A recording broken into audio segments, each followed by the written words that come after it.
Do the hippos sometimes nudge the boat? Yeah. Have you ever been knocked out? Yeah? Yes. Were you scared? Me? Yeah. No. No. I got not scared. Never? Yeah, never. I don't know whether you can see, but with the crocodile, you can just see the eyes just surf in the water over there. Welcome to the Capri Strip. I'm in the heart of southern Africa, right on the borders of Zambia, Botswana, and Namibia. All around me are some of Africa's most dangerous game. Not least crocodiles and hippos, many of which lie unseen underwater. For the next 10 days, I need to use my own skills, plus as much local knowledge as I can glean in this zoo of a location. The fish. That's catfish. The tiger. Tigerfish. Yes. The baboon also, they like eating lilies. The baboons like them? Yeah, very nice. 3 big hippos just in the outside of there, and we're giving them a wide berth. The biggest threat on this river coming down is crocodile and hippo. They both have an incredibly strong bite force, enough to easily snap me. And I've just seen them both. Crikey, we need to be careful. Right, there's a hippo. Hippo right in front of me. Maybe 15 meters from me at the moment. There's also a crocodile. Crocodile hanging around. We need to get out.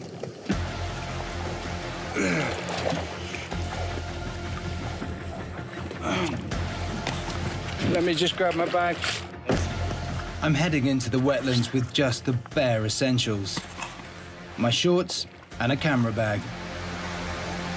That is the last I'm going to see of anyone for the foreseeable future.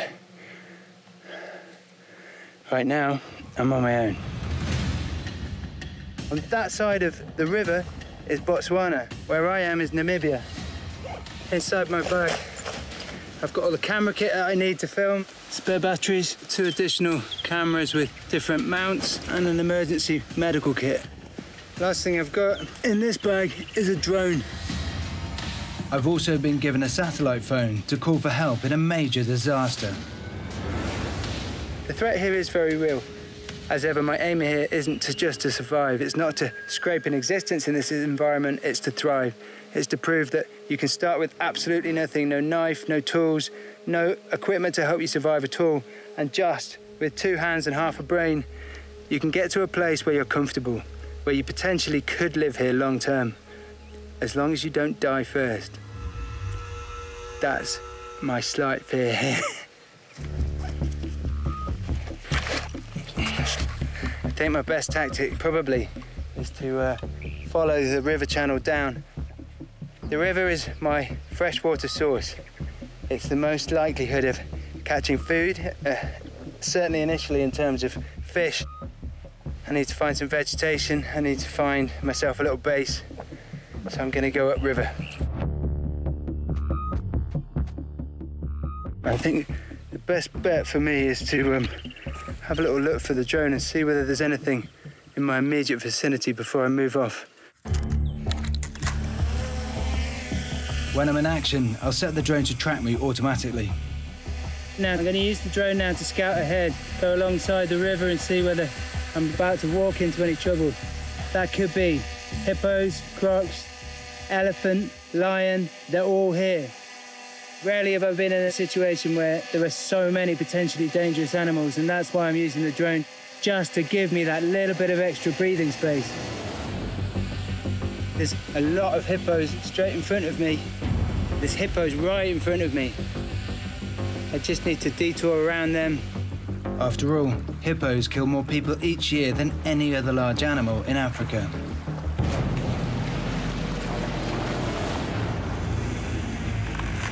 That is a bit of a survival tool, isn't it? It's meant to be for filming, but that could help me a lot.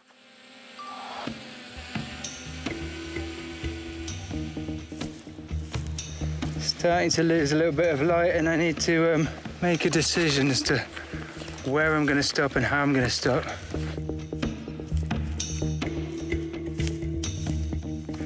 Okay, that is elephant dung. More elephant dung. This elephant dung's getting on for a week, maybe more old. But that, there's potentially the first meal there. You can see in the elephant dung, these little manketti nuts. The incredible thing about these is there aren't any manketti trees around here. They're 100 kilometers away, but the elephants eat them, and that's just how far they migrate. And so, as a result, I get a tasty treat right out of an elephant's bottom. The problem with these, I can't crack them with my teeth. I'll just smash my teeth to bits. But I haven't got a nut cracker. So they're just here, and yet I can't eat them.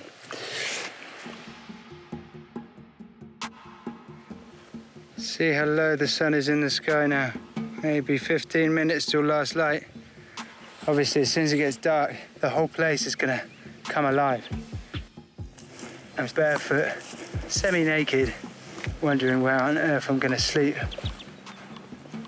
I've already walked a couple of kilometers, so with the sun quickly disappearing, it might have to be up a tree. I'm certainly safe from crocs and hippos. I'm out of the way of elephants. I'm sure lions could climb it, but I've got a vantage point. I think that's a good plan. Tree up ahead that looks like it might be feasible. The moon is out. I need a drink before it gets dark, and that means going to the water. Crocodiles can propel themselves out of that sort of water. They can go underwater for about 45 minutes. They can propel themselves out with their tail, which is extraordinarily powerful. They can actually pin you against the bank. Right, let's just get this over with quickly. I think the less time spent down by the water's edge, the better, Staford. The locals do drink this water unfiltered, and I suppose I'm risking doing the same. And go. One of the most nerve-wracking drinks I've ever had. Let's find a better method in the morning of drinking, Staford, because that was not fun.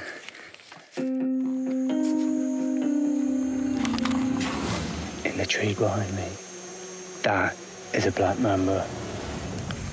They are fast. I need to be so careful. Highly, highly venomous. 30 minutes, and my whole cardiovascular system will literally start to collapse. One of the biggest threats to me here is venomous snakes. There's puff adders, there's black mambas. There are a lot of dangerous ones, and I almost walked straight through that bush. That was close.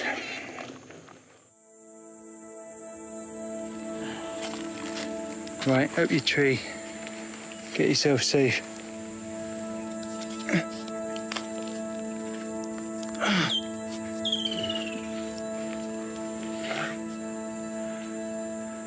Okay, I'm up.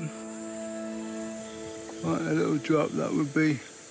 But if I use my belt to tie myself to the branch, then if I fall asleep, I won't fall out. I'm completely safe because I've got my internet-bought belts on that didn't cost me very much, but could just save my life. Alternatively, it might fail on me because I don't think it's guaranteed to stop you falling out of a tree onto a herd of buffalo. Don't think that's what they had in mind when they made my belt.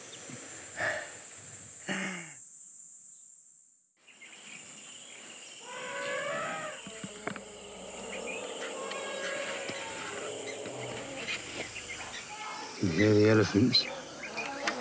Pretty sure that's elephants coming from just across the border. There's a lion very sporadically calls in that direction. Definitely a lion. There were a hyena last night as well. Couldn't tell how close they were, but I don't think I slept at all. Just being hyper aware of all of the noises. This place is absolutely chock-a-block, full of game.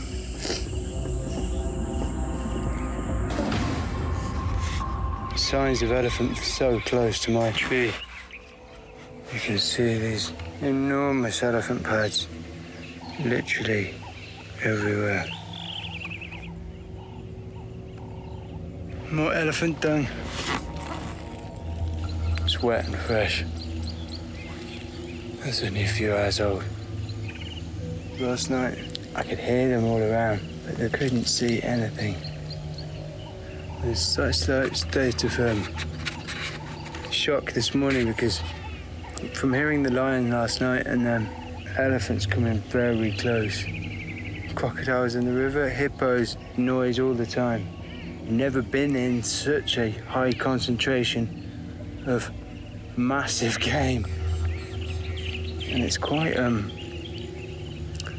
unnerving. Oh my God. There's a herd of elephants. You can see them moving off. There's so many babies amongst that group. I need to be careful. If they turn around and raise their head, they need to raise their head to be able to see with both eyes. But the thing to be careful of is when they lower their head, because that could mean that they're about to charge.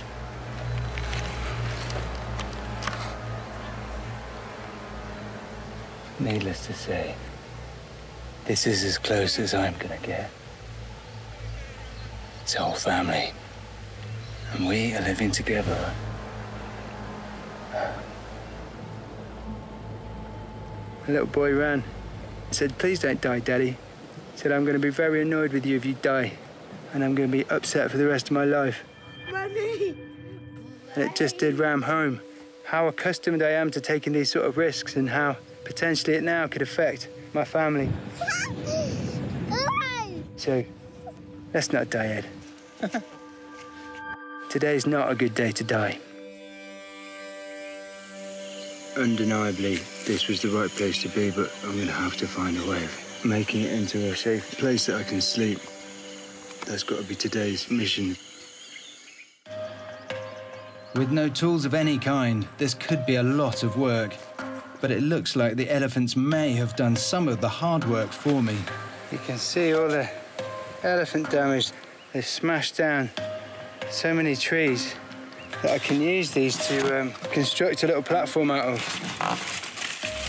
If I hear elephants in the night, I can then just escape further up the tree. Heat, hunger, and lack of sleep are taking their toll on me. The sun is blistering hot today. I have to work fast before exhaustion overwhelms me. I've lost my strength. It's one night not sleeping, and I'm all over the place. Okay, if I can lash each corner like that, then none of it's going anywhere. If I can now find relatively straight sticks to go across, then got myself a base up a tree, haven't I? Right, keep going, Staford. Look at that. That's a rock. And there's another one there. Nutcracker. I can use this to open my manketti nuts. You beast yourself all day making a platform so you can be comfortable, safe out of the reach of dangerous animals, and then the universe repays you by giving you a means to open your food. This is a cracking find. There's no shame sifting through another's waste if it helps you stay alive. Okay. That is quite beautiful, if I say so myself. But I can't waste time cracking these open yet. I need to get on with my platform before it gets dark. Some of these trees that have been felled by the elephants are too long for me. So all I'm doing is putting them between these two trees and then just snapping it and using leverage. Even without an axe or a machete or any cutting tool, I'm able to create quite long poles just using the elephant damage and then forked tree to just snap them in half. Don't want to take every single one up one by one. So I think I'm gonna bundle them up and try and haul them up 2 loads, maybe. I'm hoping that that natural cordage is going to be strong enough. There's only one way to find out, Staford.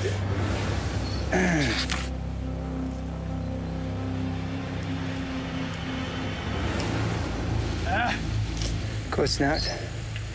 Second time lucky.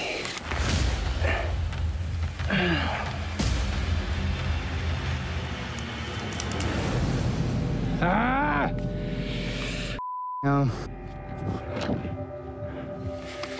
Okay, I'm wasting too much time. Just gonna have to carry them up one by one. Every hour that goes past, the heat of the day and weirdly the wind is making me more exhausted.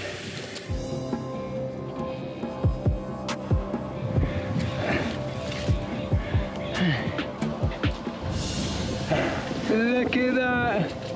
That's a platform. That's not Ed with his belt strapped to a tree. That is a veritable platform. The end of day 2, absolutely shattered. I've got myself a little castle in the sky, haven't I? This is also an additional barrier for any other venomous snakes that might climb my tree.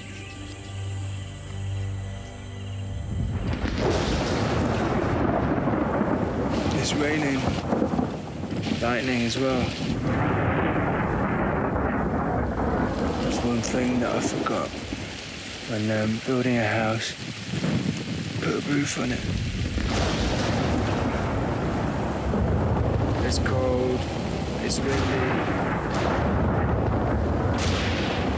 Crikey, this is not not a nice place to be. Up a tree in the middle of an electrical storm, in the middle of the flattest country in the world.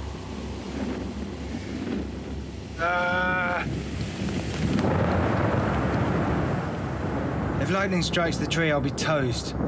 And my Namibian challenge will be over before it's properly started.